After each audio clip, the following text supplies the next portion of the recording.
स्वागत है सभी का। मैं आपका मेंटर, आपका होस्ट डॉक्टर विकास शर्मा आप सबका स्वागत करता हूं। कैसी ग्रोथ चाहिए हमें? क्या हम पहले आर्थिक समृद्धि के ऊपर फोकस करेंगे या आर्थिक विकास का? आज का हमारा जो विषय वस्तु है आपके इकोनॉमिक्स पेपर 5 के आर्थिक समृद्धि और आर्थिक विकास से ही जुड़ा हुआ है। तो बात किया जाए, एक लंबे समय से डिबेट चली आ रही है, कौन सा मॉडल सबसे बेहतर है? क्या गुजरात मॉडल हमें ऑप्ट करना चाहिए या फिर हमें केरला का मॉडल ऑप्ट करना चाहिए?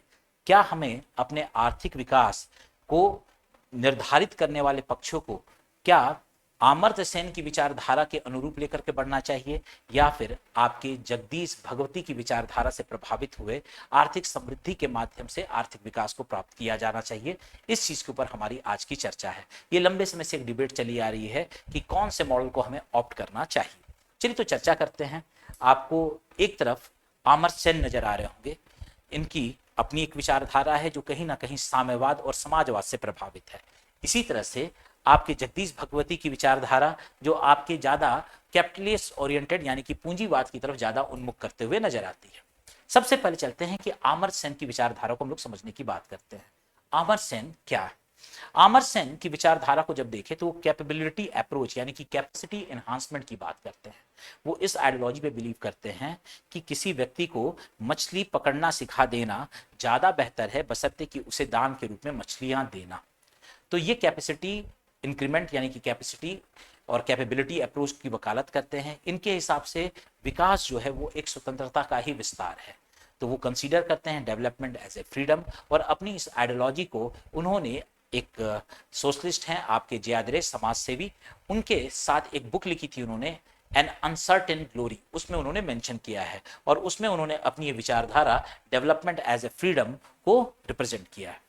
उनका कहना है क्या कि वृद्धि अपने आप में महत्वपूर्ण है, यानी कि आर्थिक समृद्धि को हम नकार नहीं सकते, लेकिन आर्थिक समृद्धि पूरे समाज के विकास के लिए, अपलिफ्टमेंट के लिए और इकोनॉमिक डेवलपमेंट को इंश्योर करने के लिए पर्याप्त नहीं है। क्यों? क्योंकि जब तक लोगों की क्षमताओं का विकास ना हो जाए, लोगों का अगर जो स्किल का डेवलपमेंट ना हो जाए, लोगों की कैपेबिलिटी इंक्रीमेंट ना हो, तो ऐसे कंडीशन में आप आर्थिक विकास को अगर प्राप्त भी कर लेते हैं तो आप उसे सस्टेन नहीं कर पाएंगे, लंबे समय तक रिटेन नहीं कर पाएंगे।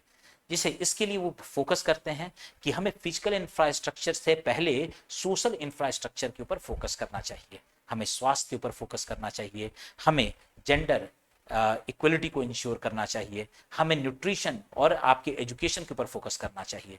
यानी कि शिक्षा हो गया, स्वास्थ्य हो गया, पोषण हो गया, लैंगिक समानता हो गई, ये जो हैं इनमें हमें सबसे पहले निवेश करने की आवश्यकता है। अगर एक बार हम इसमें निवेश करते हैं तो स्वाभाविक है कि निवेश की वजह से हमें आर्थिक समृद्धि स्वतः ही प्राप्त हो जाएगी। बात करते हैं गरीबी की। उनका कहना है कि गरीबी जो है सिर्फ आय की कमी की वजह से नहीं होती, गरीबी जो है वो क्षमताओं की कमी की वजह से होती है। जब हम गरीबी को मेजर करते हैं तो हम लोग मॉनेटरी एस्पेक्ट को देखते हैं, लेकिन नॉन मॉनेटरी एस्पेक्ट भी वैसे ही इंपॉर्टेंट है।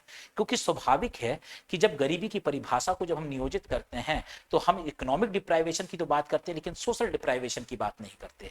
सोशल डिप्राइवेशन अपने आप में महत्वपूर्ण फैक्टर है, क्योंकि अगर इकोनॉमिक डिप्राइवेशन एग्जिस्ट कर रहा है तो वो सोशल डिप्राइवेशन में एग्जिस्ट में कन्वर्ट होगा, और सोशल डिप्राइवेशन अगर है तो वो इकोनॉमिक डिप्राइवेशन में कन्वर्ट होगा। यानी कि इकोनॉमिक और सोशल डिप्राइवेशन एक दूसरे के मतलब साथ चलते हैं। अगर समाज का एक वर्ग जो लंबे समय से अपने अधिकारों से वंचित है वो आर्थिक रूप से सक्षम नहीं हो सकता, तो इसलिए सबसे पहले हमें क्या इंश्योर करना होगा? हमें सामाजिक निवेश के ऊपर खर्च करना होगा, हमें हेल्थ के ऊपर, एजुकेशन के ऊपर, आपके स्किल डेवलपमेंट के ऊपर, इसके ऊपर काम करना होगा, हमें जेंडर इक्वलिटी को इंश्योर करना होगा, हमें न्यूट्रिशन को प्रमोट करना होगा।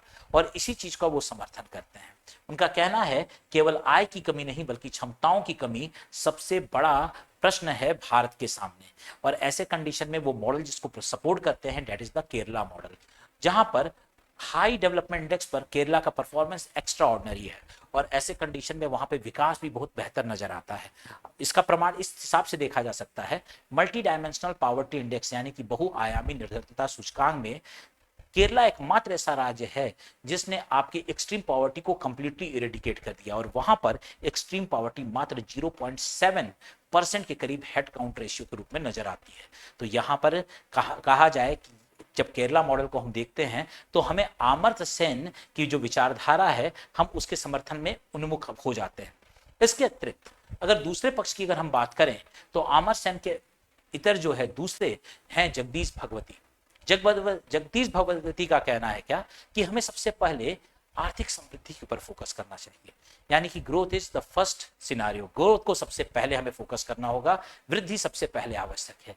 एक बार जब हम तेज वृद्धि जब जनरेट कर लेंगे, जब हम रैपिड ग्रोथ को अचीव कर लेंगे, तो उससे हमारे पास संसाधनों का विकास हो पाएगा, उससे हम कैपिटल का फॉर्मेशन कर पाएंगे।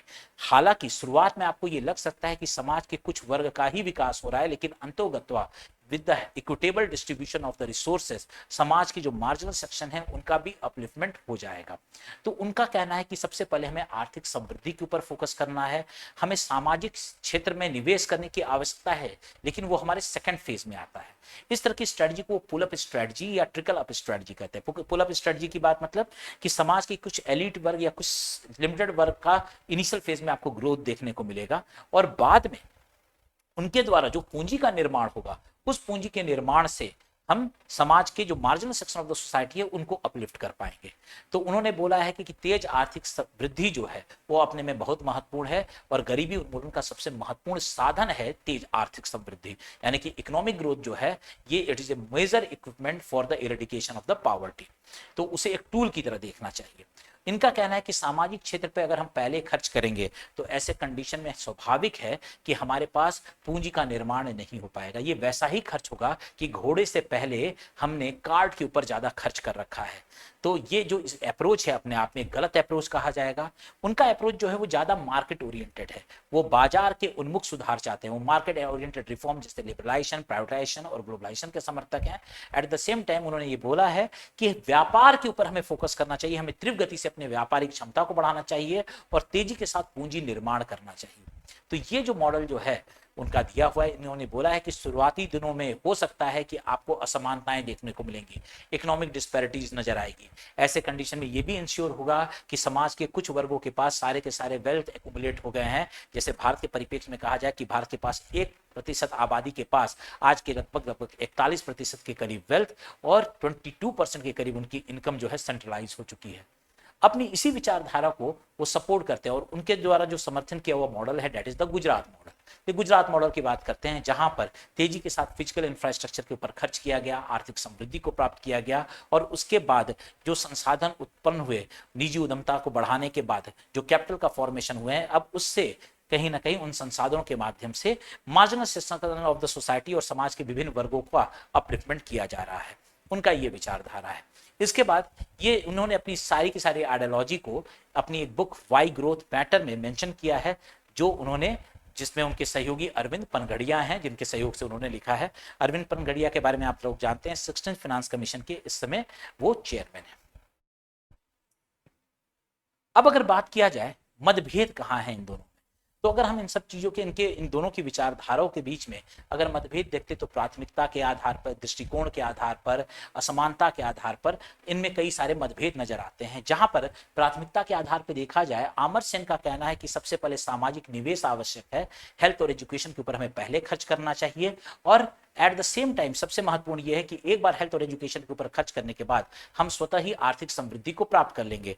वहीं पर भगवती का कहना है कि पहली जो गाड़ी है वो आपको आर्थिक समृद्धि है, यानी कि सबसे पहले जो हमें आर्थिक समृद्धि को आगे बढ़ाना होगा। एक बार आर्थिक समृद्धि बढ़ जाएगी, जब प्राप्त हो जाएगी, तो आर्थिक समृद्धि से जो पूंजी का निर्माण होगा उससे हम सामाजिक खर्च करने की स्थिति में रहेंगे।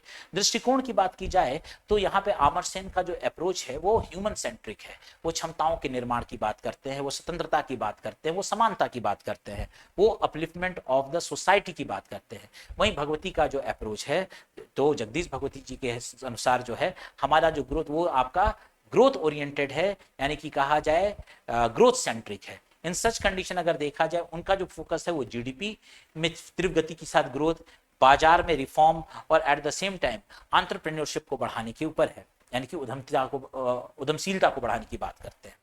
इसके अलावा देखा जाए असमानताओं के ऊपर भी इन लोगों के बीच में वैचारिक मतभेद नजर आते हैं।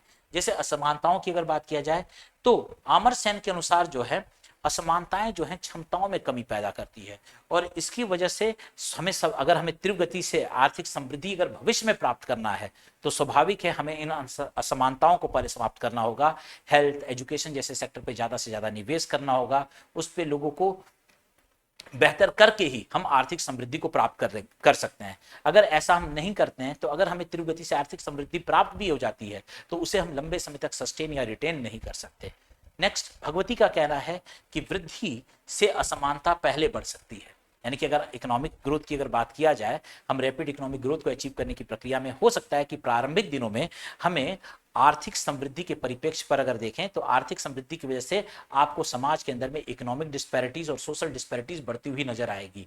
लेकिन अंतोगत्वा जब आप लक्ष्य की तरफ बात करेंगे तो आप इस इकोनॉमिक ग्रोथ या रैपिड ग्रोथ को एक साधन के रूप में लीजिए। ये वो साधन है जिसे आज की डेट में आप सशक्त कर रहे हैं।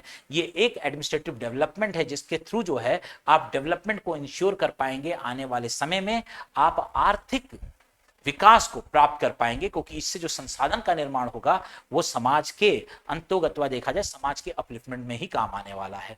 तो भारत के संदर्भ में अगर हम बात करें इन दोनों विचारधाराओं को लेकर के, तो इसमें अमर्त्य सेन जहां भारत के कमजोर शिक्षा प्रणाली के ऊपर और स्वास्थ्य शिक्षा को लेकर के ज्यादा कंसर्न है, वो बोलते हैं कि ये जो हमारा जो कमजोर शिक्षा और स्वास्थ्य प्रणाली है वो हमारी आर्थिक समृद्धि का भार जो है बहुत दिनों तक नहीं उठा पाएगा। इससे समाज में आर्थिक विषमता ही बढ़ने वाली है। वहीं पे भगवती ये कहते हैं कि 1991 के बाद हम लोगों ने सुधारों को इकोनॉमिक रिफॉर्म किए, मार्केट ओरिएंटेड एलपीजी रिफॉर्म किए गए, प्राइवेटाइजेशन को बढ़ावा दिया गया, ग्लोबलाइजेशन को बढ़ावा दिया गया। अब उसका परिणाम यह है कि जो उस समय जो हमने पेड़ लगाए थे वो फल देने की स्थिति में है और अब हमारे पास पर्याप्त पूंजी हो रही है कि हम समाज के क्षेत्रों पर निवेश कर सकें। तो ये कंडीशन यहाँ पर आपके भगवती जी के अनुसार है। निष्कर्ष की बात करें, निष्कर्ष क्या है? ये तो तय है कि दोनों विचारधाराओं का मूल उद्देश्य जो है विकास को प्राप्त करना है। किसी जहां अमर्त्य सेन जो है सबसे पहले सामाजिक निवेश पर खर्च चाहते हैं और उसके माध्यम से आर्थिक समृद्धि को प्राप्त करना चाहते हैं, वहीं पर आपकी भगवती जी जो है वो कहते हैं कि पहले आर्थिक समृद्धि के बाद हमें सामाजिक निवेश की तरफ बढ़ना चाहिए। यानी कि इन दोनों के क्रम में मतभेद है। अगर आज की स्थिति में अगर इन दोनों की नीति जो है अपने आप में देखे जाए तो इन दोनों का मिश्रण सबसे बेहतर नजर आता है।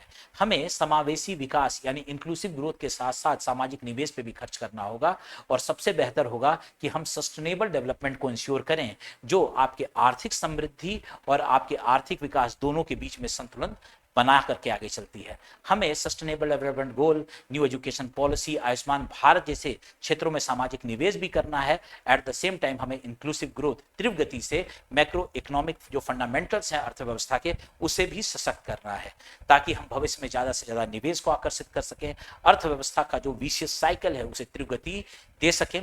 तो ये जो एक बेसिक संतुलन है अगर हम उसे लेकर के चलते हैं तो आने वाले समय में हम अपने जो विकसित भारत का लक्ष्य जो 2047 तक हमने सुनिश्चित किया है कि उस समय तक हमें प्राप्त करना है, हम उसे प्राप्त कर पाएंगे। तो आज के लिए इतना ही। Thank you, take care, god bless you, have a nice day.